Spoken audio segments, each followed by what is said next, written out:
I think that just spirituality, much like our personal relationships, love, as well as politics, are within all of our songs.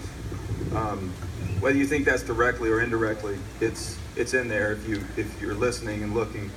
At least I have faith in that. I would say spirituality has been guiding everything we do from day one, and that's changed and continues to change throughout our lives.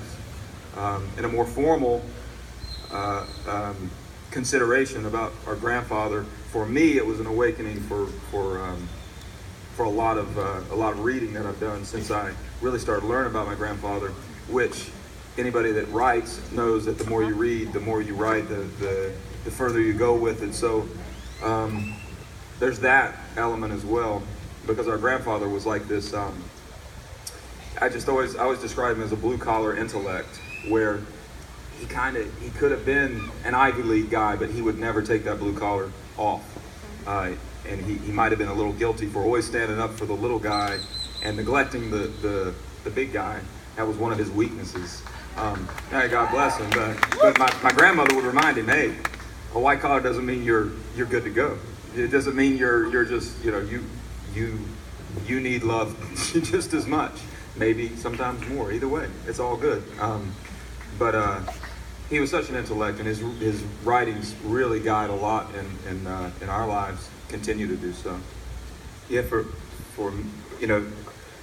he passed the year Scott was born, our grandfather Clegg Avett, and so that's 4 years before I was born. So there was no personal, literal relationship, but he loomed so large because of that book, because of that collection of his sermons, that there's just a lot of truth in it, and a lot of truth can be gained from it, I think, regardless of whatever specific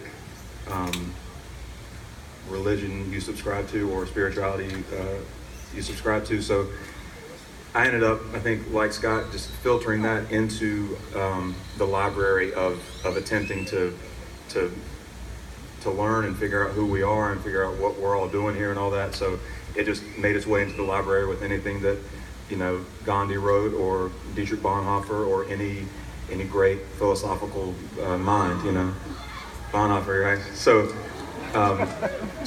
he gave a lot to us, but it's weird, like at home, like Mount Pleasant or in Concord, North Carolina, I still have, 92-year-old, women walking up to me and say, "You look just like Clegg.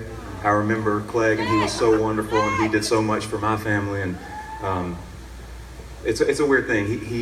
We feel very close to him, though we have no memory of him, And so it inevitably works its way into what we write songs about, because we want to write songs about things that matter,